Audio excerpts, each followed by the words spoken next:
Assalamualaikum warahmatullahi wabarakatuh. Salam dan bahagia Bapak Ibu Guru hebat.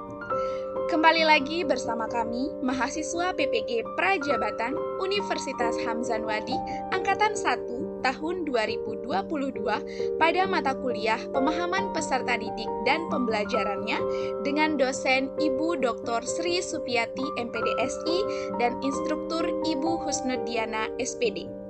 Kali ini, kami akan membahas mengenai panduan observasi perkembangan peserta didik. Adapun anggota kelompok kami di kelompok 3 yaitu Muhammad Fathur Rozi dari program studi fisika, saya Nunun Indaswari dari program studi matematika, dan Septiana Kurnia Hartatin dari program studi matematika. Sebelum membahas lebih lanjut mengenai perkembangan peserta didik, kita perlu terlebih dahulu mengetahui panduan dari observasi kali ini. Observasi ini bertujuan untuk mengetahui perkembangan peserta didik dari berbagai aspek, mulai dari aspek fisiologis, psikologis, motivasi dan gaya belajar, perkembangan motorik, etnik, kultural, status sosial, minat belajar, dan kemampuan awal. Mengapa kemudian observasi ini penting untuk dilakukan oleh guru? Sebagai seorang guru, kita perlu menyesuaikan banyak hal untuk menyelenggarakan pembelajaran. Di antaranya adalah karakteristik dan perkembangan peserta didik. Guru perlu mengetahui perkembangan peserta didik guna menyusun pembelajaran yang aman, nyaman, menyenangkan, dan berpihak kepada kebutuhan peserta didik sesuai dengan tahap perkembangannya. Adapun teknik pengamatan yang digunakan berupa kuesioner dan pengisian Google Form.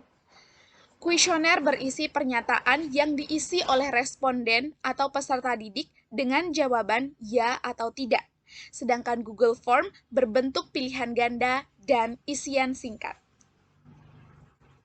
Baiklah, Bapak Ibu Guru hebat, untuk yang pertama kita akan membahas tentang perkembangan fisiologis. Peserta didik sekolah menengah atas masuk pada tahap perkembangan fisiologis remaja, di mana pada perkembangan fisiologis remaja ini berkaitan dengan perubahan tinggi dan berat badan serta berkaitan dengan kesehatan. Sehingga hal itulah yang mendasari pembentukan indikator perubahan tinggi badan dengan pernyataan saya mengalami perubahan tinggi badan dari tahun sebelumnya, indikator perubahan berat badan dengan pernyataan saya mengalami perubahan berat badan dari tahun sebelumnya, serta indikator kesehatan dengan pernyataan saya mampu melihat, mendengar, dan berbicara dengan jelas, memiliki riwayat penyakit, dan mampu menjaga kesehatan badan.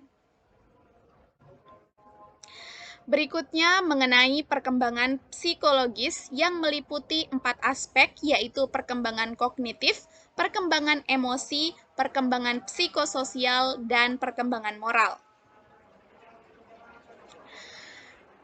Mengenai perkembangan kognitif, menurut Jean Piaget, peserta didik pada sekolah menengah atas, yakni kisaran usia 15 sampai 17 tahun, berada pada tahap operasional formal dengan karakteristik tersendiri. Berdasarkan karakteristik tersebut, kami menurunkannya menjadi indikator memahami, mengingat, memecahkan masalah, kemampuan berpikir logis, dan idealis.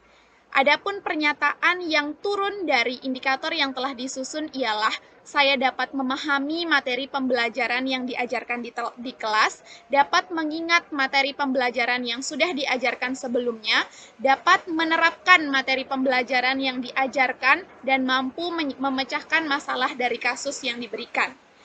Dan pernyataan-pernyataan lain yang sudah tertera pada layar.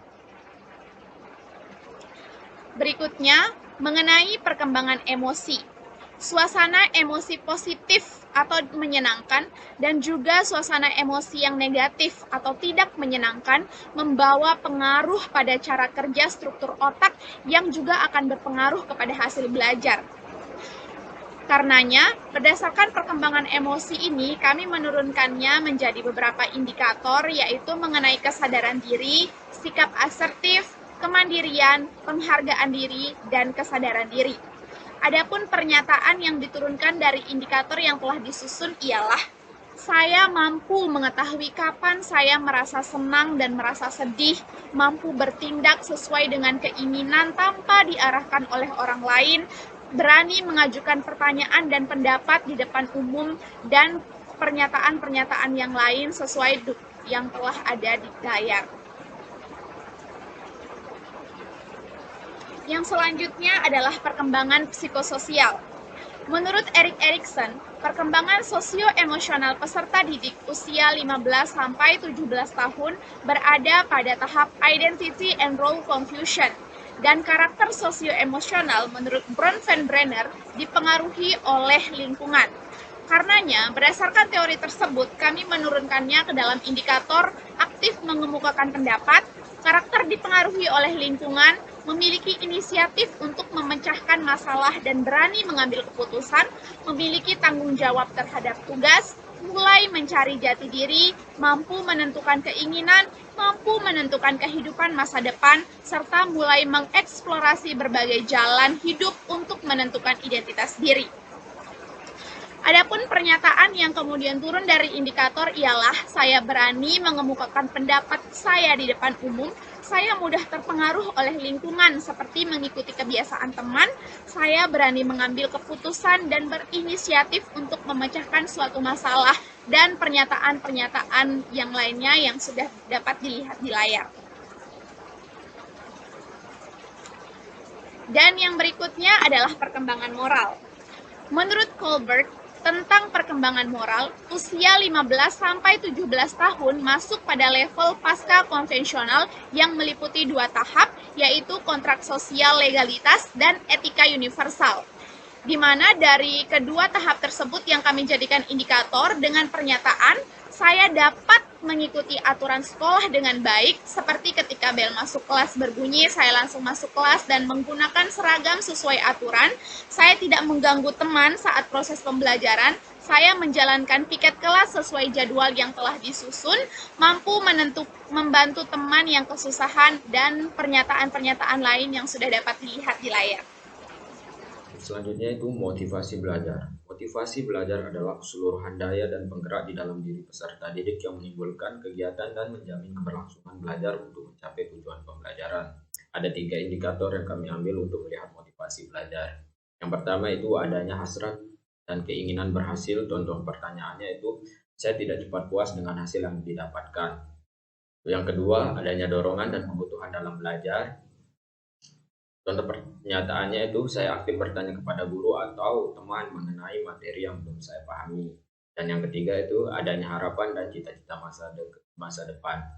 Prestasi tinggi dalam belajar saya peroleh dengan usaha keras saya sendiri. Gaya belajar.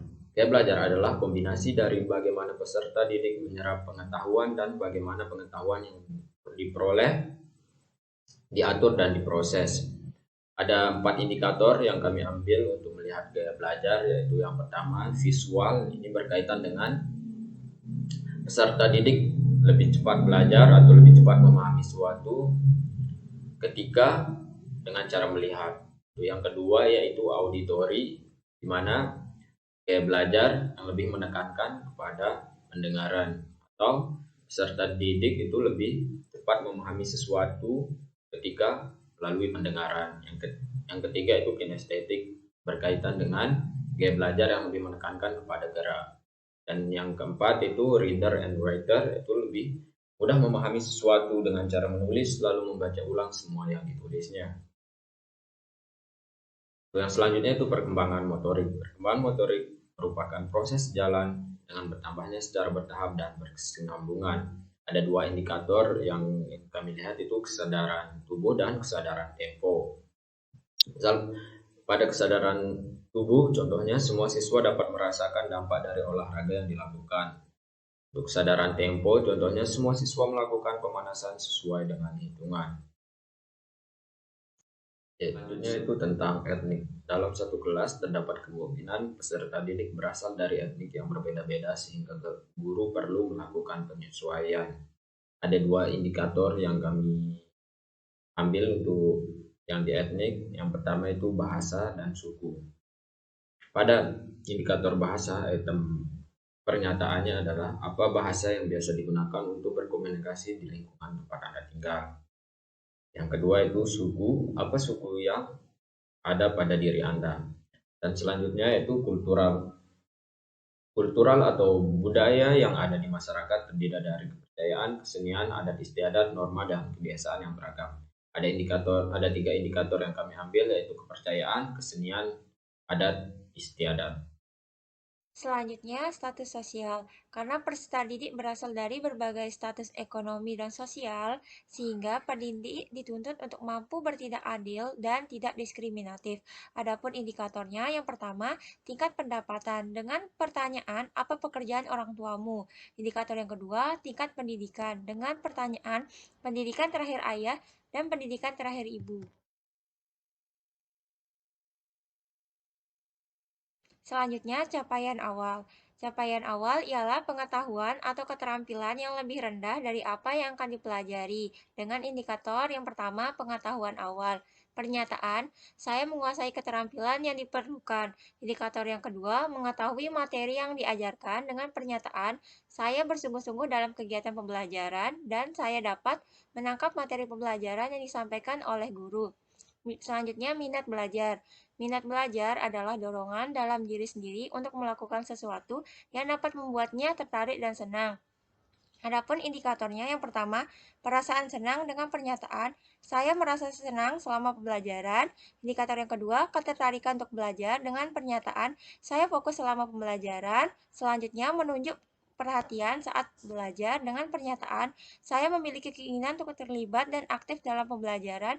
Dan indikator yang terakhir, keterlibatan dalam belajar dengan pernyataan, saya melakukan berbagai usaha untuk belajar. Suatu proses pembelajaran akan dapat berlangsung secara efektif atau tidak sangat ditentukan oleh seberapa tinggi tingkat pemahaman pendidik terhadap karakteristik peserta didiknya. Pemahaman karakteristik peserta didik sangat menentukan hasil belajar yang akan dicapai, aktivitas yang perlu dilakukan, dan asesmen yang tepat untuk peserta didik. Sekian presentasi dari kelompok 3, kurang lebihnya mohon maaf. Wassalamualaikum warahmatullahi wabarakatuh.